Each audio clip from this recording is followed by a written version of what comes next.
Bismillahirrahmanirrahim. Assalamualaikum warahmatullahi wabarakatuh. Alhamdulillah. Wassalatu wassalamu ala rasulillah wa ala alihi wa sahbihi wa man walah wa ba'd. Saudara-saudariku dimanapun Anda berada, semoga Allah senantiasa menyayangi, melindungi, dan membimbing kita ke jalan terbaik yang diridhoinya. Setiap komitmen dalam berkeyakinan tentu membutuhkan pembuktian untuk menampakkan akan keseriusan dari komitmen berkeyakinan yang dimaksudkan.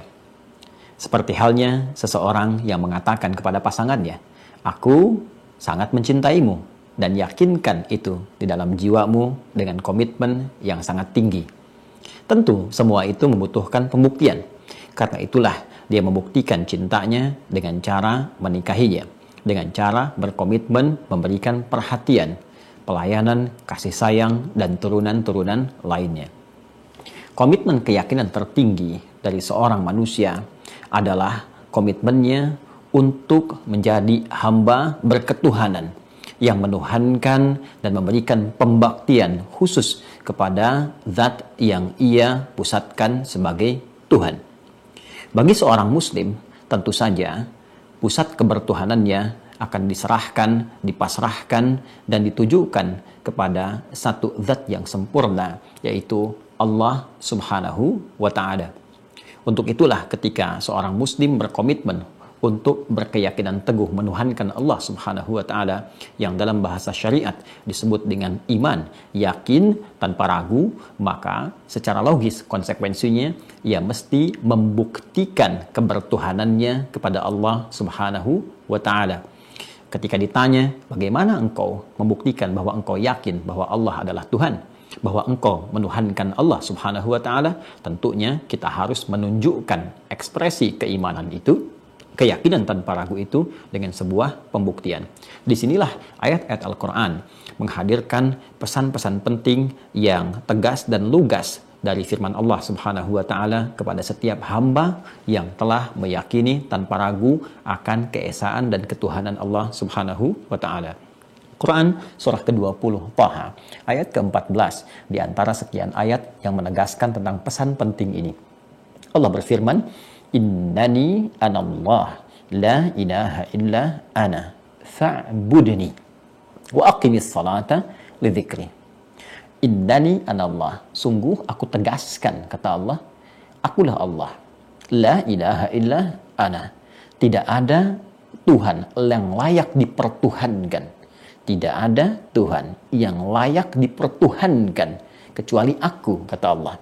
Maka ketika seseorang telah meyakini, mengimani tanpa ragu untuk menuhankan Allah Subhanahu wa Ta'ala dengan segala pembuktiannya, baik secara ilmiah, logis, ataupun dalil-dalil lain yang menguatkannya, konsekuensinya dia harus membuktikan keimanannya kepada Allah.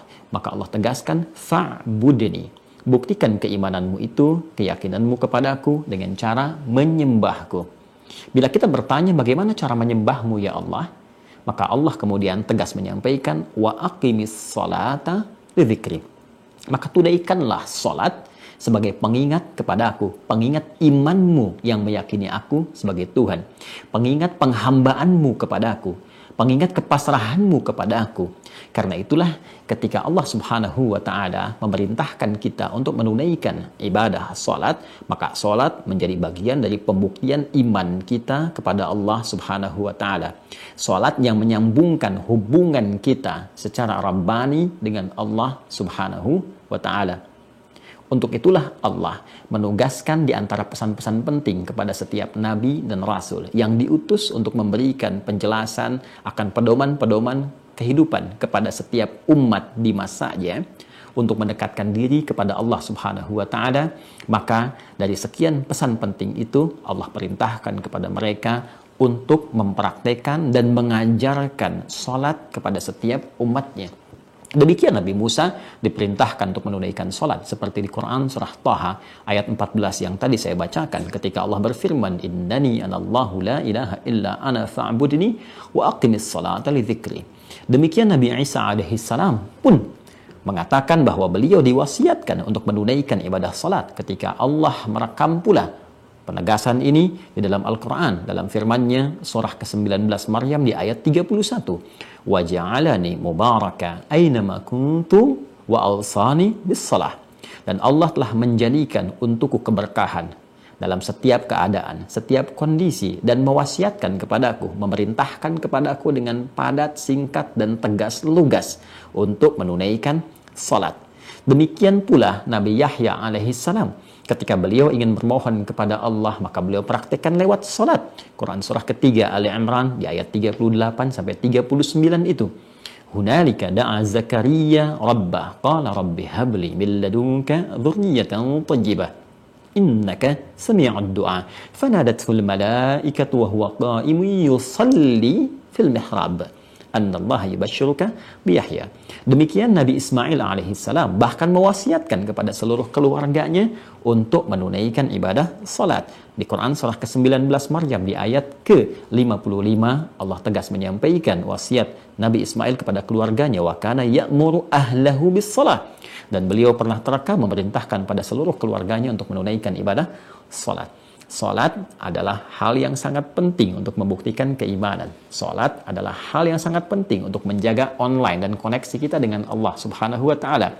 Yang dengan ketersambungan yang kuat itu, hadirlah kemudian perlindungan, penjagaan, dan pemberian keberkahan dari Allah Subhanahu wa taala.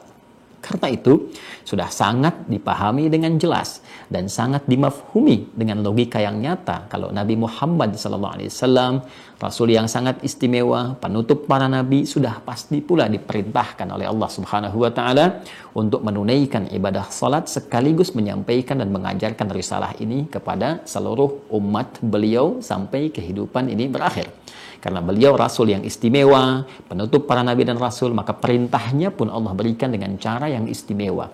Diundang langsung keharibaannya melalui prosesi Isra dan Mi'raj itu, maka diperintahkan untuk menunaikan dan menyampaikan risalah ini serta mengajarkannya kepada umatnya.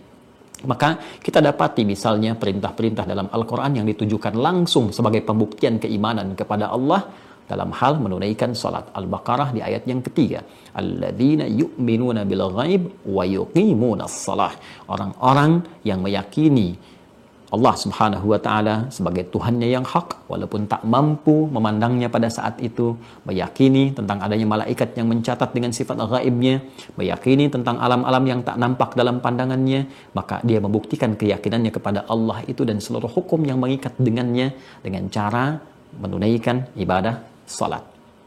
Yang paling menarik, saudara-saudariku, dimanapun Anda berada, karena Al-Quran pedoman yang sempurna, melintasi setiap zaman, tidak ada celah di dalamnya, menjadi petunjuk berkehidupan di setiap generasi sampai kehidupan berakhir.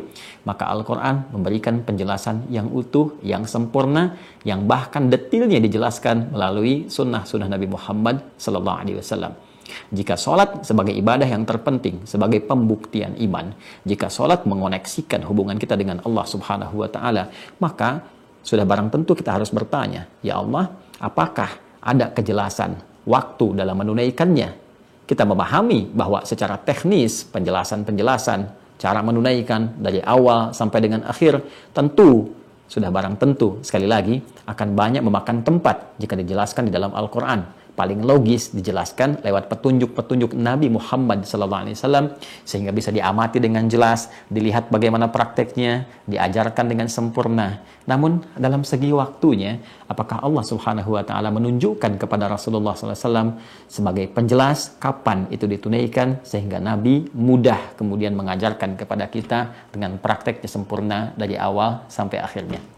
Disinilah indahnya kita temukan Al-Quran memberikan satu gambaran penjelasan dengan sangat utuh, bahkan terperinci. Waktu sholat di dalam Al-Quran. Pertama, Allah Subhanahu wa ta'ala menerangkan kepada kita, bukan hanya memerintahkan sebagai pembuktian iman, tapi menjelaskan kepada kita tentang waktu sholat secara jelas dan ketetapannya.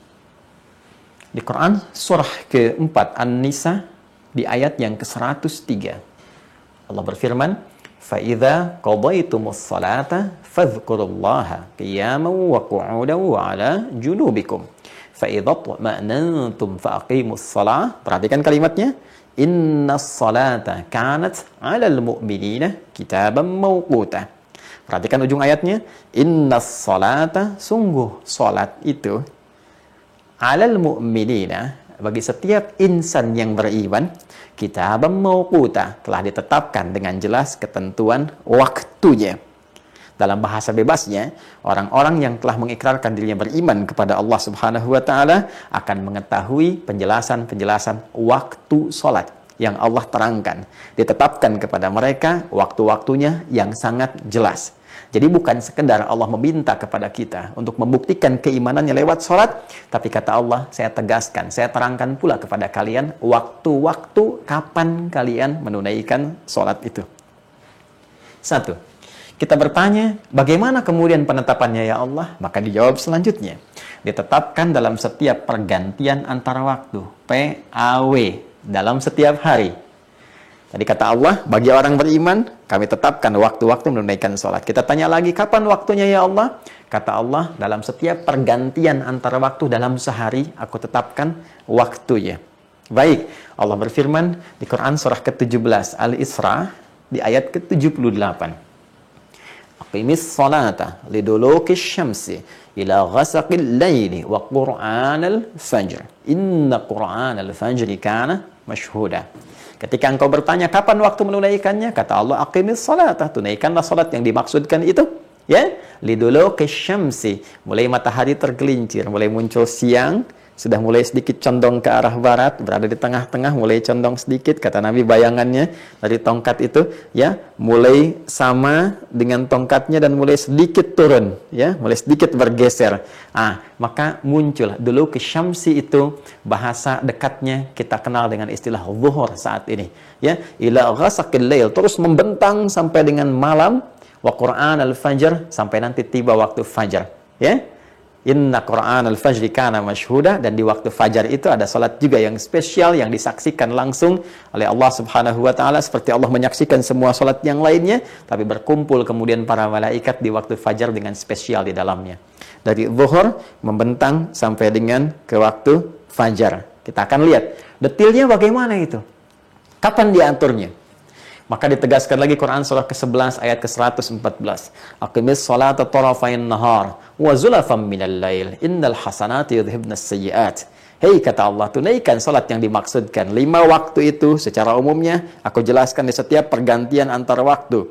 Di 2 ujung siang, dari subuh sampai dengan petang asar. Wa zulafam minal lail, kemudian ketemu maghrib dengan isya'nya. Innal hasanati yudhibnas sayyiat. Kalau engkau kerjakan, kamu meloreh nilai kebaikan, mendapatkan pahala yang bisa menggugurkan kejelekan-kejelekanmu. Baik, masih umum ya Allah. Ya, detailnya seperti apa? Maka turun lagi kemudian dijelaskan spesifik waktu pergantian antar waktu itu dalam sehari. Kalau tadi masih umum, ya, zuhur berganti, siang berganti ke sore, sore berganti menjelang ke malam, ya, malamnya tiba, kemudian muncul fajar, masih umum disebutkannya, ya. Kemudian dijelaskan lagi secara spesifik waktunya. Muncul Quran surah ke-30 Ar-Rum di ayat 17 sampai dengan 18. Fasubhanallahi hina tumsuna wa hina tusbihun. Baik, detailnya kata Allah. Fasubhanallahi, ayat 17-nya, maka bertasbihlah kepada Allah Subhanahu wa taala. Ya, tasbih ini teman-teman sekalian, bertasbih, menyucikan, memuji Allah Subhanahu wa taala, akarnya dari kata subhah, dan subhah itu nama lain dari kata shalah. Ya, makanya dari lisan Nabi mengatakan subhah itu shalah. Ya, subah itu salat. Karena itulah perintah untuk menerima ibadah salat ketika Allah meminta Nabi, ya, dengan peristiwa Isra dan Mi'raj itu menghadap kepada Allah, diperintahkan untuk menunaikan ibadah salat, maka perintahnya dimulai dengan kalimat subhan. Quran surah ke-17 ayat yang pertama. Subhanalladzi asra bi'abdihi laila minal masjidil haram ilal masjidil aqsa alladzi barakna haula linuriyahu min ayatina innahu huwas sami'ul basir. Jelas. Maka fasubhanalladzi hina tumsuna wa hina tusbihun. Maka kata Allah, bertasbihlah engkau, tunaikan salat kepada Allah Subhanahu wa taala hina tumsuna, ya, di waktu petang menjelang malam. Muncul di sini, ya, petang menjelang malam. Saat matahari mulai akan tenggelam, Ya, matahari mulai tenggelam, tenggelam. Yang di ayat lain disebutkan tenggelam ini disebut dengan maghrib. Terbitnya di masyrik, tenggelam di maghrib. Quran surah kedua Al-Baqarah ayat 115. Walillahil masyriqu wal maghrib. Maka Tumsun menyebutkan waktu maghrib. Masya Allah. Wahina tusbihun, subuh. Masya Allah. Di Quran surah ke-17 ayat 78 disebut dengan fajar. Di sini dinamakan dengan subuh. Maka dia punya dua nama, fajar dan subuh. Nah, di ayat 18-nya, kalau Anda teruskan, kita akan temukan kalimat wa asyiya wa hina tudhiran. Hei, asyiya itu waktu petang. Belum dekat ke arah maghrib. Antara siang, teman-teman sekalian, menjelang kemudian pertengahannya, ya antara siang, kemudian pertengahannya, lalu kemudian masuk maghrib. Antara siang dengan maghrib ketemu masa, ketemu sore. Itu asyiya namanya. Baik, itu asyiya, asar. Baik ya, ditemukan di sini waktu asar. Ya. Asar menunjuk kepada momentumnya yang harus dimanfaatkan dengan baik karena hikmah tertentu. Di Quran surah 103, wal asr, demi momentum waktu yang aku berikan untuk beraktivitas, ya.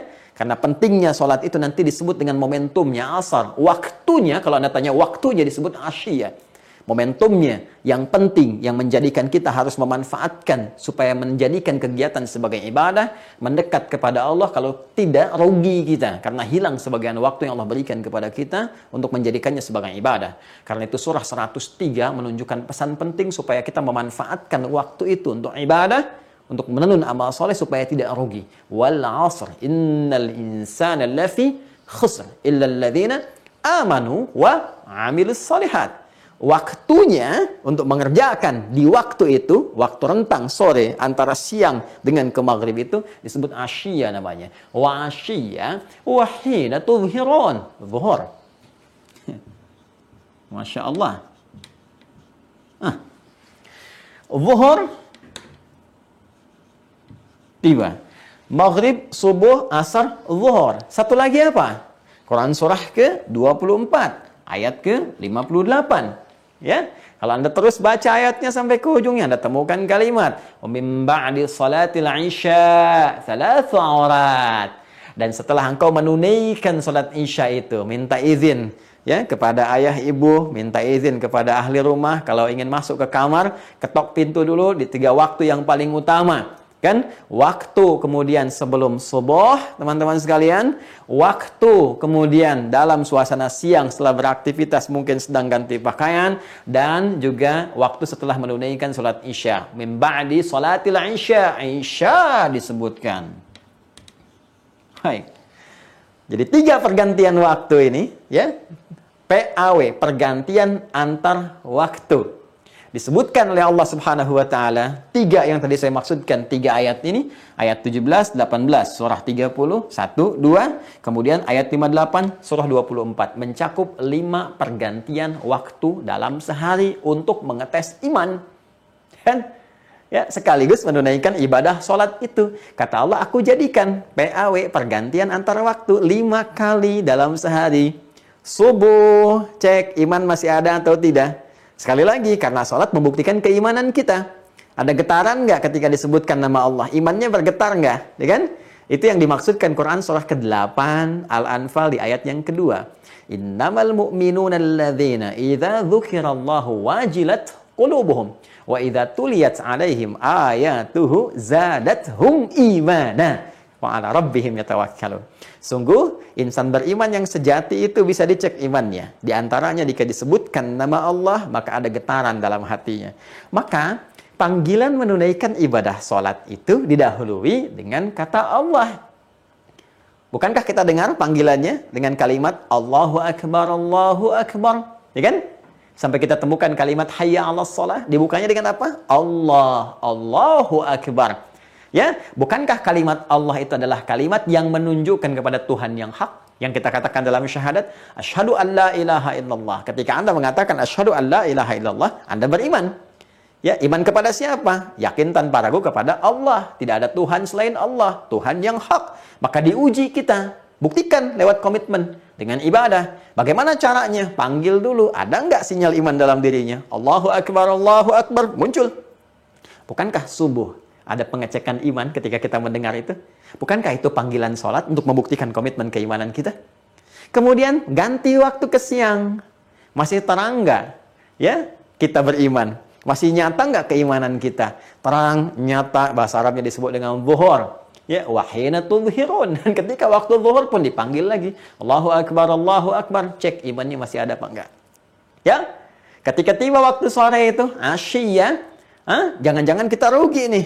Karena ada orang subuhnya beriman, sorenya imannya nggak ada. Jangan-jangan waktu yang diberikan tidak dimanfaatkan dengan baik. Memanfaatkan waktu dengan baik untuk kepentingan ibadah dan membuktikan iman disebut dengan asar namanya. Wal asr, innal insana lafi khusr, illa alladhina amanu. Apa dampak dari iman? Wa amilus shalihat. Apa amal soleh pertama setelah beriman? Alladzina yu'minuna bil ghaib wa yuqimunas shalah. Makanya disebutkan asar untuk membuktikan komitmen kita dan menunjukkan konsekuensi dari pembuktian iman kita untuk menunaikan salat. Salatnya disebut salat asar. Waktunya disebut dengan asyiyah. Wa asyiyah. Quran surah kedua 4 tadi ya, atau Quran kita kembali ke surah 30 ayat 18 tadi. Ya, Quran surah ke-30 ayat 18, wa asyiyya wa hina tudhhirun.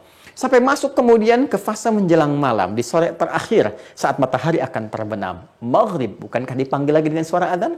Allahu Akbar, Allahu Akbar. Sampai masuk kemudian ke isya, min ba'di salatil isya, bukankah ketika akan salat isya didahului dengan panggilan adzan? Allahu Akbar, Allahu Akbar. Maka kita dapatkan maghrib, subuh, asar, zuhur, isya. Kalau kita ingin urutkan dari subuhnya, boleh. Subuh, zuhur, asar, maghrib, isya. Konektivitas kita dengan Allah menjadi tersambung. Kalau Anda tanya, berapa nomor online untuk menghubungkan kita dengan Allah? Kita katakan 24434. Duanya itu subuh, 4-nya zuhur, 4-nya asar, 3-nya maghrib, 4-nya isya.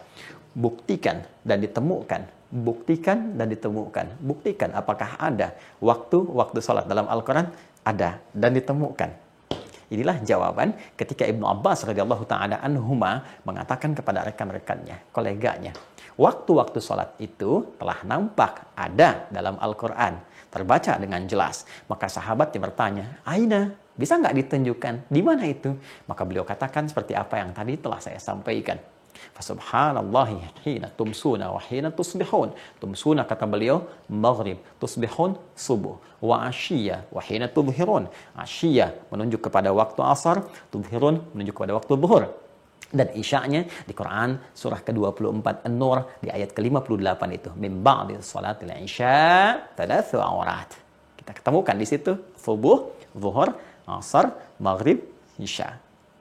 Jadi kalau Anda ingin detilkan lagi, kita temukan detilnya. Subuh ditemukan di Quran surah 24 ayat 58, dikuatkan di Quran surah 30 ayat 17. Zuhur ditemukan di Quran surah 17 ayat 78, dikuatkan di Quran surah 30 ayat 18. Asar ditemukan di Quran surah 50 ayat 39, dikuatkan di Quran surah 30 ayat 18. Maghrib ditemukan di Quran surah 11 ayat 114, Hud ayat 114, dikuatkan di Quran surah 30 ayat ke-17. Dan Isya disebut dengan namanya di Quran surah ke-24 An-Nur di ayat ke-58. Jadi kalau Anda bertanya, apakah waktu-waktu sholat itu ada di dalam Al-Quran? Maka jawabannya bukan hanya ada, tapi jelas, terang, dan sangat detil. Saking terang, jelas, dan detilnya, Allah meminta kita menjaga waktu-waktu sholat itu dengan komitmen menunaikan sholat yang dimaksudkan. Maka turunlah Quran surah ke-2 Al-Baqarah ayat 238. Allah berfirman, Hafidhu 'alas salawati was salatil wusta wa qumu lillahi qanitin.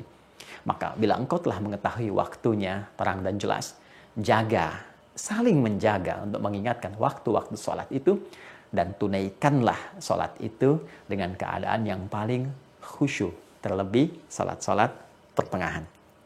Karena itu, jika ada sekali lagi yang bertanya, apakah ada waktu-waktu sholat dalam Al-Quran? Kita jawab, bukan hanya ada, tapi sangat terang dan jelas. Dan diminta dengan jelas dan terang itu untuk menjaga dan menunaikannya dengan khusyuk.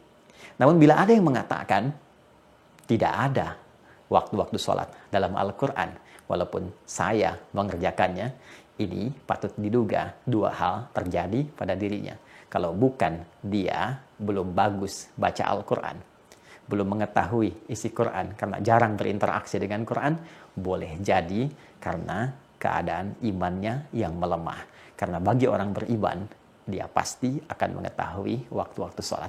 Inna sholata kanat alal mu'minina kitaban mauquta. Sungguh orang beriman itu akan jelas baginya nampak tentang waktu-waktu sholat itu. Sekali lagi, kalau bukan karena kurang baca Al-Quran, boleh jadi karena kurang kuat keadaan imannya. Dan yang paling menarik adalah di saat setiap insan beriman mulai mencoba khusyuk untuk menunaikan sholat, ternyata masih ada orang yang baru ingin mengetahui kapan waktu sholat itu dikerjakan. Semoga Allah Subhanahu wa Ta'ala menjaga keimanan kita, kekuatan diri kita, dan memberikan kesenangan untuk berinteraksi dengan Al-Quran.